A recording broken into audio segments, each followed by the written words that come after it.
नमस्कार साथियों, आप देख रहे हैं स्वर स्वतंत्र। नंदा देवी से जुड़े इतिहास और लोक मान्यताओं पर हमने बातचीत की है शिक्षक एवं साहित्यकार रतन सिंह केरमोलिया जी से। आइए सुनते हैं उनकी जुबानी नंदा देवी की कहानी। ना वो बच नहीं पाई, उसको कोई नहीं बचा पाया, प्रकृति नहीं बचा पाई, पेड़ पौधे नहीं बचा पाए। तो उसने श्राप दे दिया नंदा ने, वो जो लड़की थी उसने श्राप दे दिया कि तुम्हारे वो हल्दी ही हल्दी होती है वहाँ, वो ये बन हल्दी होती है ना, तो उसी ढंग की केवड़े के टाइप की वो वही होती है उसमें। उसके बाद भागते भागते वो इधर आई, एक घेटी जहाँ आप गए, तो वहाँ वो चीड़ के पेड़ पर बताते हैं, चीड़ के पेड़ पर उसने आड़ ली तो वो पेड़ भी नहीं बचा पाया, तो उसने पेड़ को श्राप दे दिया टेढ़ा ही रहेगा। तो वहाँ सारे पेड़ टेढ़े टेढ़े ही पैदा होते हैं चीड़ के। उसके बाद एक मवाई गांव है जी, वहाँ केले के बड़े बड़े थे ऐसी है, इसको केवानी बोलते हैं। जहाँ केले के बड़े बड़े पेड़ हैं उस एरिया को हमारे लोकल में केवानी बोलते हैं। केले की के बन, केले का बनी हो गया वो, केले का ये हिस्सा। तो यहाँ वो छिप गई और यहाँ वो जो भैंसा आया वो केले के पेड़ पर उलझ गया, वो बच गई, भाग गई। तो उसके बाद आई, बताते हैं कि वो एक भकरतोला गांव है, तो वहाँ के बोरा लोगों ने शायद उसको संरक्षण दिया हो, तो वो उनके मैती के रूप में, मैती माने मायके वाले माने गए। उसके बाद ये जो कजूली गांव है भंडारी, इनको ससुराली माना गया।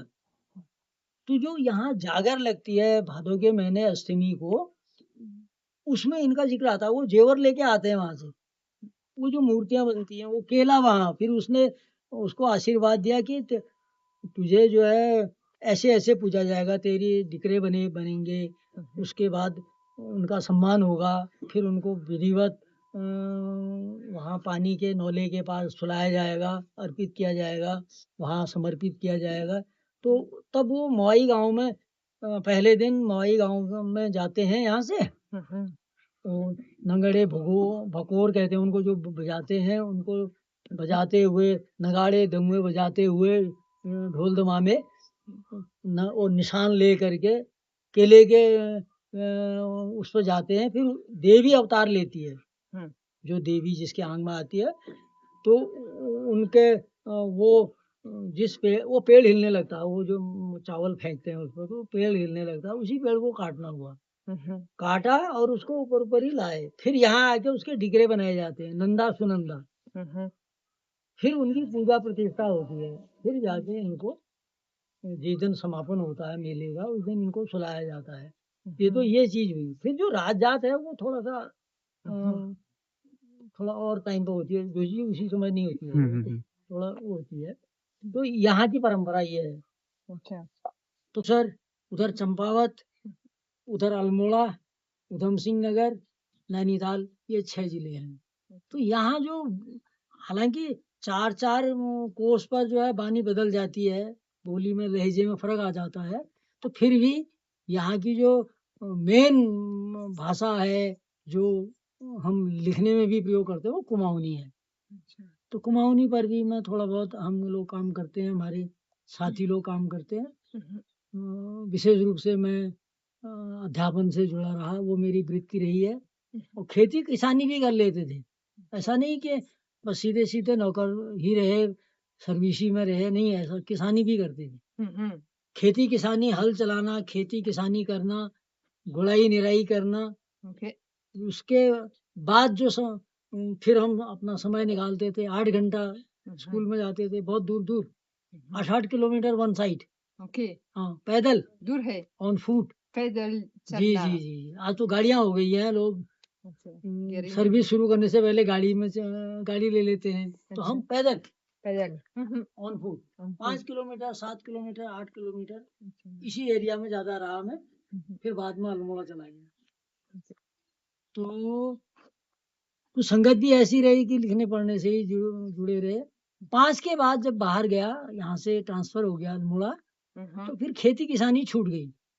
अब उम्र भी हो गई, मैं 76 में रन कर रहा हूँ। ओके जी, तो अब हमसे नहीं होता उतना, तो इसलिए अब थोड़ा लिखना पढ़ना, थोड़ा ये हाँ, इधर थोड़ी बहुत सब्जी वब्जी पैदा कर ली, बस इतना काफी है। तो आपके डॉक्टर फ्लोरिया जी ने आपके बारे में बताया था कि वो आने वाली है और वो यहाँ आपसे कुछ अपेक्षाएं रखती हैं। तो फिर मैं उतना भाग दौड़ नहीं कर पाता हूँ, तो मैंने विपिन जी, ये हमारे अच्छे विद्यार्थियों में रहे हैं और साहित्य से भी जुड़े हैं, पत्रकारिता से जुड़े हैं, सामाजिक कार्यों से जुड़े हैं, आंदोलनों से जुड़े हुए हैं, बाकी लेखन से तो जुड़े ही जुड़े हैं। इनके जो फादर थे, पिताजी थे, वो भी बड़े कलाकार थे।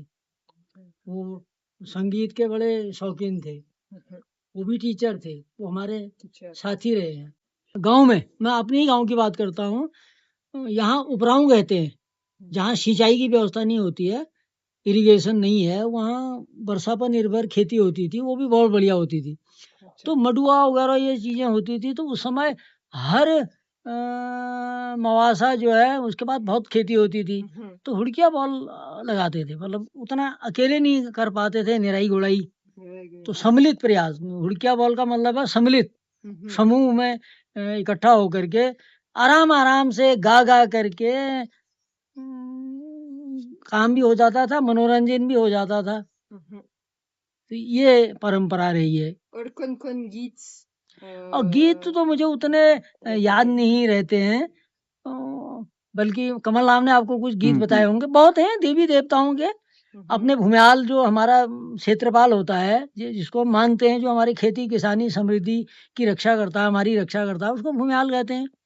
क्षेत्रपाल माने क्षेत्र का पालन करता है, जो हमारी रक्षा करता है। और क्षेत्रपाल यहाँ कहाँ है? क्या कोई मंदिर था? मंदिर है, क्षेत्रपाल बस वो ऐसा है यहाँ प्रतीक रूप में, जैसे हमने कुछ पत्थर ले लिए, उनको कहीं पर रख दिया, एक मंदिर बना दिया, बस उसकी पूजना।